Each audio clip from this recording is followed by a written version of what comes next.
Hi folks, welcome to this video on Industrial Revolution and Urbanisation. So this video, view it along with the one to do with the public schools.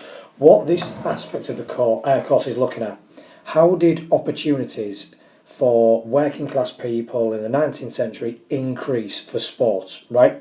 So they've had mob games, okay, but how did they actually, working class people, ultimately go on to play sports as we know them today? Because remember, the public school boys rationalised those mob games. They gave them rules, they made them regular, they made them respectable, rules and positions, etc, etc. However, they gave them strict amateur codes, so only upper class people could take part because they were the ones who could afford to, because amateur means you are not getting paid to play or compete. So ultimately, how does sport spread to the working classes, and what was the role of the Industrial Revolution and urbanisation in that process? Okay. So like we've said, there's the issue. Public schools rationalised recreation and gave them strict amateur codes. So how did they ultimately spread to the working classes? Well, what is the role of the Industrial Revolution in all this? The public schools were rationalising recreation just as the Industrial Revolution was taking place, I think pretty much purely by coincidence. What does this involve? It involves the process of urbanisation. Okay. What does that mean? It means population densities. Before the Industrial Revolution, Britain was pretty much a farming country, okay, with people spread out equally across the country. The working classes worked on the land, the upper classes owned the land. When the Industrial Revolution comes along, everyone moves to the cities and starts living and working in factories, okay? So that's what the process of urbanisation is. So what sometimes helps is to view it in this particular way. Now what we've got here are the 3 years, well, not 3 years, but 3 time scales. Early 1800s, 1850s, 1900s. Now what these two blue arrows are representing, okay, are participation rates in any type of sport or physical activity, in essence, okay. So what we're seeing is early 1800s, a lot of people taking part, big drop in participation by the 1850s, and then a big increase in participation in the 1900s. What we're going to do is look at this pattern and exactly what was going on. Okay, so in the early 1800s, okay, as it says up here, the majority of the population are working class. This is the pre-industrial revolution time, okay, pre-industrial revolution, before this has taken place. So the mob games are still popular. Rational recreation hasn't taken place yet either. You know, these sports are no rules. They call them sports, they're not really, but no rules, violent, irregular. You know, these are illiterate, harsh people because they're harsh times. Yes, they're irregular, but because there's so many of them, they still do take place, so there's quite high participation rates, and a lot of people are still living in the countryside. Okay? So what happens next down our timeline is we go towards the 1850s and the Industrial Revolution takes place. So this happens around about this stage here.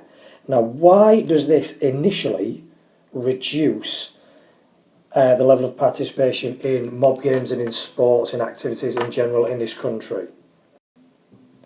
Well, the big lure of the Industrial Revolution, the main reason that people moved from this countryside living, working on farms, the farms, it sounds nice, but it was harsh lifestyles, long hours, low pay.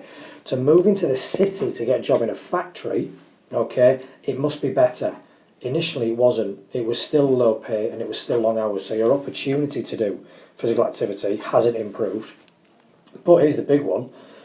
Because you moved into a highly populated area, urbanisation, there are no open spaces for your mob games to take place.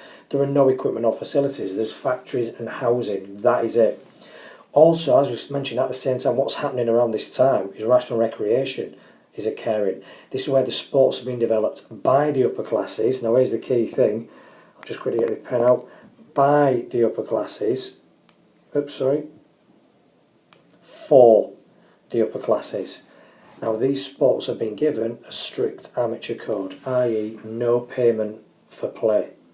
That immediately excludes the working classes, who are still making up the bulk of the population, because if you haven't got enough money to take time off to participate in physical activities. So initially we see a decrease in participation rates in all forms of physical activity in the UK during this time.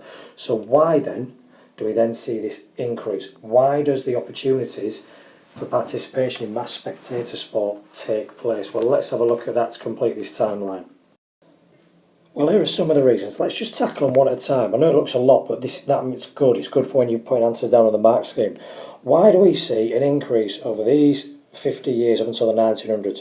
Well, yeah, we've said about rational recreation here, initially reducing the opportunity for participation because, upper class sports for upper class people and things like that. But rational recreation ultimately leads to codification at university, at the melting pot in Oxford and Cambridge universities. So that can lead to the formations of leagues and tournaments. What else do these public school boys do at university? They form national governing bodies who can enforce these codified rules. But again, you might be thinking, well, that's keeping the sports for themselves, it's keeping it from the upper classes. So what starts happening with the working classes then? Well, they start to see a little bit of increase in wage. As the Industrial Revolution really starts rolling and big profits starts being made, wages will increase. Social reformers will then come in, people who want to increase the quality of life for working class people. They build public parks, they build public baths. So there are now spaces, remember the space issue we spoke about here, there are now spaces for activities to take place. But how do the working classes start to take part in proper rationalised sport? Well, as we mentioned in the public school boys video, the churches, many of the high-ranking people, or near enough all the high-ranking people in the church now, are ex-public school boys. They start setting up Sunday school teams to develop muscular Christianity within their working class congregation, i.e. a healthy body and a healthy mind to serve God. Think about what the public school boys did. They did sports to develop all crucial skills in life: honour, discipline, courage, bravery, fair play, sportsmanship.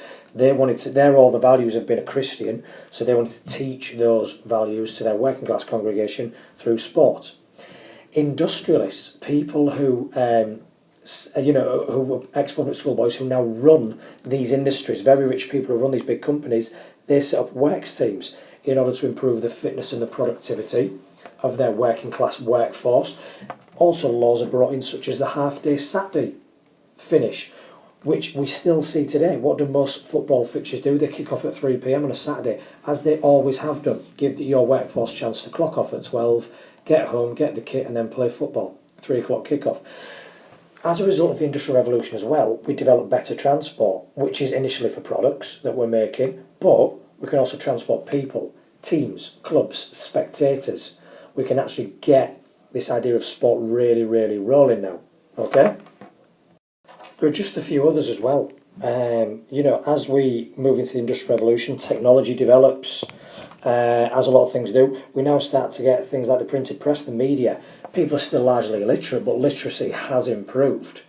But we can still take photographs and put them in of matches that are taking place, and that increases the spectators, and that increases the draw towards sport. Also, something that wasn't happening over here, the working classes own the land. Sorry, the upper classes own the land, the working classes worked on the land. That was it, that was your lot in life. Because some of these working class people are getting rich getting richer off the Industrial Revolution, because there's now a chance to get promoted and get like assistant managers positions and things like that. You get development of the middle classes. It's the first time we've seen a middle class in this country. They're slightly wealthier, so they've got more disposable income. They can invest in sport if they want to, as agents, as promoters. They see an opportunity to invest some of their money. Why? Because we've seen an emergence of professional players and teams.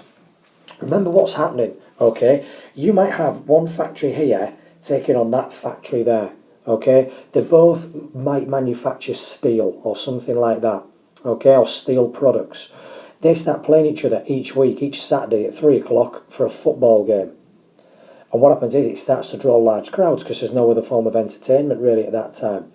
Now it's the pressure is on to win, because people are going to look at your performances on the pitch and that's going to reflect the quality of your company. So they're starting to pay their workers little bonuses for good play at a weekend, things like that. So what you're getting is the start of a paid professional performer as well as an employee. And that's what starts to develop as well. We've also, as we mentioned in the public school video, British Army. Again, the officers in the army are ex-public school boys. They're teaching the sports to the working class soldiers, and they're also spreading sport around the British Empire. And some of these ex-public school boys are going back to teach the next generation of students, and they're going to teach and introduce sport to them. So it's going to snowball. Okay, the effects of sport is going to snowball, and that's basically what happens. They're the reasons why we see, an increase in participation rates across proper sports over this period of time. It couldn't have happened without the Industrial Revolution and the public school systems occurring around about the same time, which they did. Okay. Now, just quickly, you might be thinking, well, how does this lead to sport today? Well, here's a couple of pictures to show you. There's a couple of old school pictures, okay, of early football teams. If you look down there, the Royal Arsenal, 1888. Arsenal, think of their nickname, the Gunners.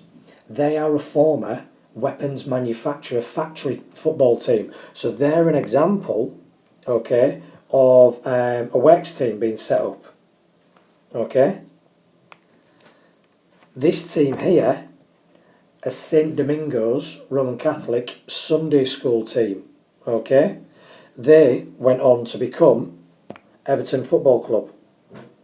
Okay, so the vast majority of your football teams, particularly football's a prime example, are former church teams or public school boy teams or works teams or army teams or something like that. How do they become pro clubs? Just use your imagination. It's unlikely you're going to get a question on this, but use your imagination.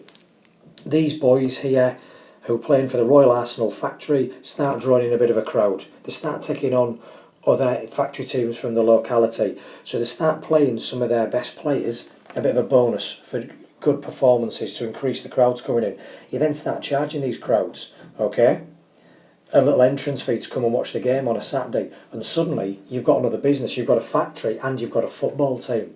And over years and decades, that football team attracts greater crowds, greater investment. They have stadia, and you set up leagues, Premier Leagues, Championships. It doesn't soon happen, but that's what does happen over decades and over another century, and that's how we end up with modern day sport that we have today.